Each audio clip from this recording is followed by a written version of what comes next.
Joining us now from South Carolina is the former acting chief of staff under President Trump from 2019 to 2020, Mick Mulvaney. You see him on News Nation.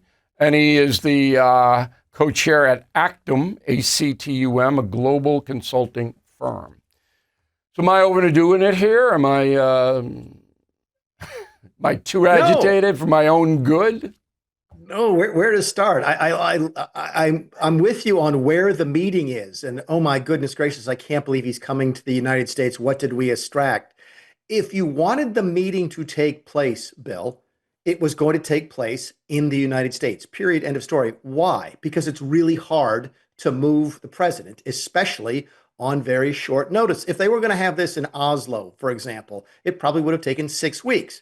Trump didn't want to wait 6 weeks. He wanted to meet as soon as he could possibly put together a meeting. That means it's going to be someplace in the U.S. Yes, there's a military base in Anchorage. I think it's attached to the airport there. Yeah. Believe it or not, a little piece of trivia. I think it's where we held the very first people that came back from Wuhan at the beginning of COVID on the layover back to Southern California. So it's a very it's a transit stop.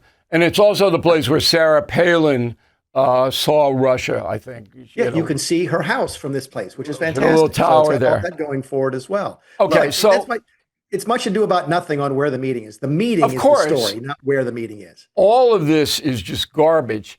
So are they traitors? Are they miscreants? These people, because I used 2 sound bites, Mick. I could have used 20. I have 20 sound bites. Yeah, I don't know Kelly, so I won't opine on that. I know Bolton. Bolton would say anything to make President Trump look bad. I don't know what that makes him. I don't know if it makes him a traitor or a miscreant or just an idiot. I'm not really sure, but he really, really hates the president. Trump derangement syndrome is a real thing. Yeah, absolutely. And John an Bolton emotional is as anybody. All right, when I talk to President Trump about these things, he's very clear with me. And I'm a kind of judgmental guy. If I'm talking to you, even if it's off the record, I'm assessing what you know, what you don't know, and what the message is. What I get is that President Trump really understands that the only way this will be solved is to give Putin something. And I expect that to happen. Okay? Now, I didn't read the soundbite from Zelensky, who's basically saying, well, we're not going to give up anything. Well, you're going to have to give some. You're going to have to. If you want to stop the bloodshed in your country and hundreds of thousands of people being killed and maimed, you're going to have to give this villain Putin. It's not right. It's not fair. But that's what's going to happen. That's how I see it. I don't remember anybody starting a war over Crimea. I know the Ukrainians were upset about it, but I don't even think they went to war over that. I know that we didn't. The Europeans didn't. I can't imagine Zelensky actually going on TV as he did this weekend and saying, look, all of Ukraine is Ukraine and there's no negotiating. That's wrong. Crimea is gone as part of any discussion here. That's the way it's going to be. And if the U.S., Russia, and the EU all want to stop this war, and the price of that is Donbass and Crimea, that's how it's going to end, because the Ukrainians cannot fight this battle by themselves. And they can't fight it without the United States' arms. I mean, because now Trump is committed to sending arms over there. So what I expect to happen is there's going to be some land given to Russia. They'll occupy the land, and maybe they'll have a vote 2 years away, which will be a ridiculously corrupt thing. But then there'll be some guarantees from Putin that this will stop and he won't go further. That's the way I think it's, and that Ukraine won't join NATO. I think that's probably how it's going to be. I'm not sure about Ukraine joining NATO, but if you want to look to something that Trump has done already that doesn't get the attention that it deserves, there is a de facto security guarantee already. It's that critical minerals deal that Trump cut, and he didn't get nearly enough credit for it. Right. Look, I'll criticize the guy if I have to from time to time. This was genius because it's a non-security guarantee, security guarantee. Because Trump knows that Russia is not going to invade Ukraine if Alcoa is pulling aluminum out of the ground there. So I thought that's genius, and I think it lays a foundation for what the next round might look for. No, I don't think Ukraine is going to NATO, but there's going to be some type of structure that guarantees their security, or at least Russia doesn't go into Kiev. Homeowners, when is the last time you checked on your home title? If your answer is never, then this is for you. Scammers are stealing titles, and your equity is the target. Criminals forge your signature. Just like that, your home title can be transferred out of your name. That's why I partnered up with Home Title Lock. So you can find out today if you're already a victim. Please use my promo code BILL at HometitleLock.com, and you'll get a free title history report. Plus, you will get a free trial of their $1 million triple lock protection. That's 24/7 monitoring of your title, urgent alerts of any changes, and if fraud does happen, they'll spend up to $1 million to fix it. That's HometitleLock.com, promo code BILL. Do you think the Trump derangement is worse now than it was when you were in the White House in the first term? Yeah, because they really don't know how he won again. They were able to convince themselves back in 2016, 17 that he pulled the wool over everybody's eyes.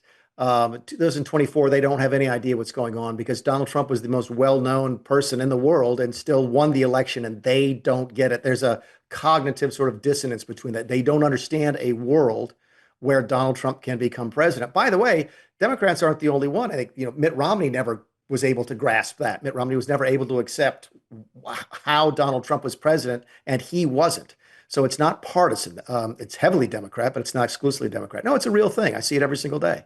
But to be fair, Donald Trump did attack Mitt Romney, the Bush family. And I understand the portraits in the White House of Bush the younger and elder have been moved into the janitor's closet someplace. And that brings me to my next question.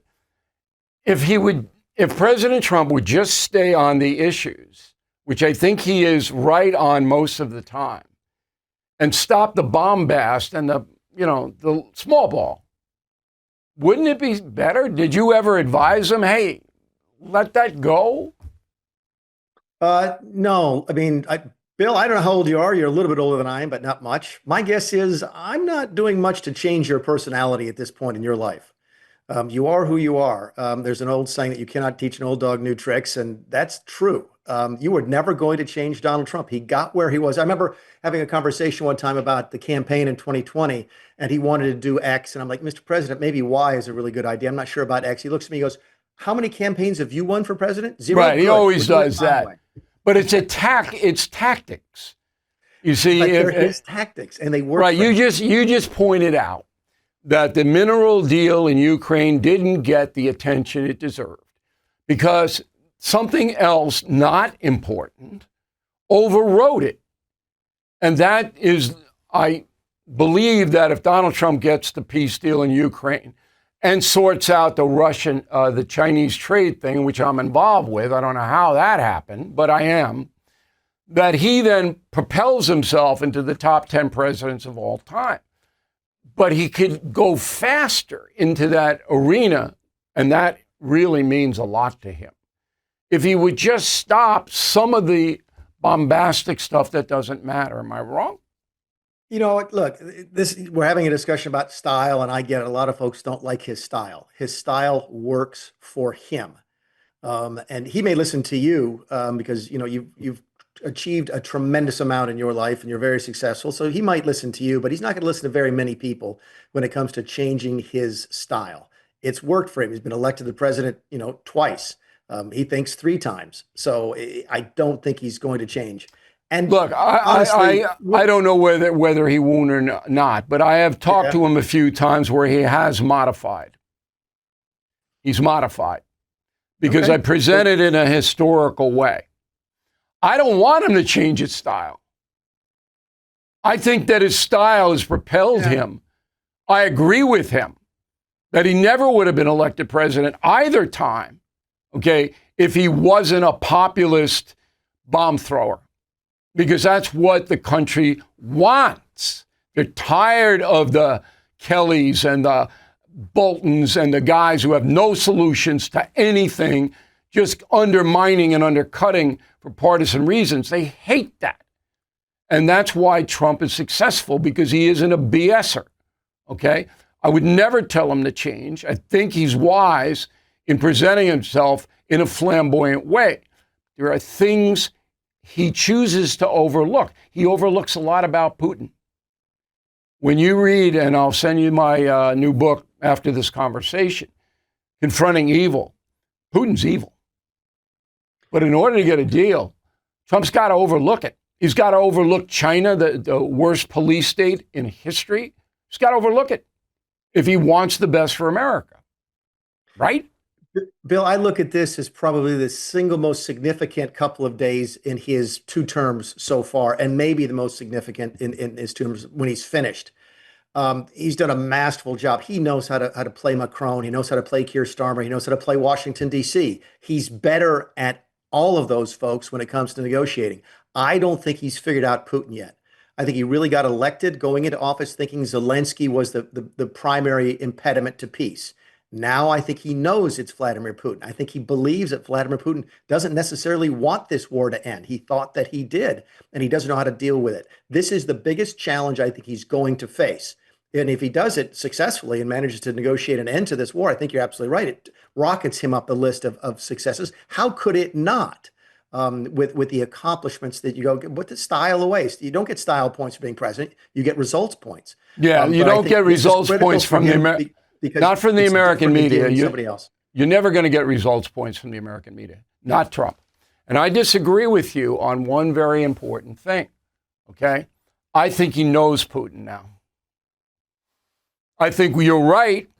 He thought he could reason with Vlad because he did the first term, right? You were there. Yeah. He reasoned with Putin. Putin didn't do anything like he did under Biden. But I think that Trump now understands Putin not as well as I do, because I've spent a lot of time on this guy. Wait till you see what we came up with. But the only way to deal with Putin is through strength. And what Trump is likely to say to him in private, remember, this is not all going to be public, because Putin speaks English to Trump in private. He's going to say, look, Vlad, we'll get your deal here. You're not going to look like a schmuck. You'll get your little Donbass or whatever you want. But if you don't, I'm going to break you. I'm going to crush you. He's going to say that to him. Last word. And here's my question. And this is I think this is the seminal issue of this. Does he have the credibility? Trump, is Putin looking at him as somebody who keeps changing a deadline, who draws red lines and they can't stand up to him? We know what that did to Obama in Syria, but Trump has changed some deadlines here. He's given him a lot of rope. There's no doubt about it, but Trump can shut down those banks.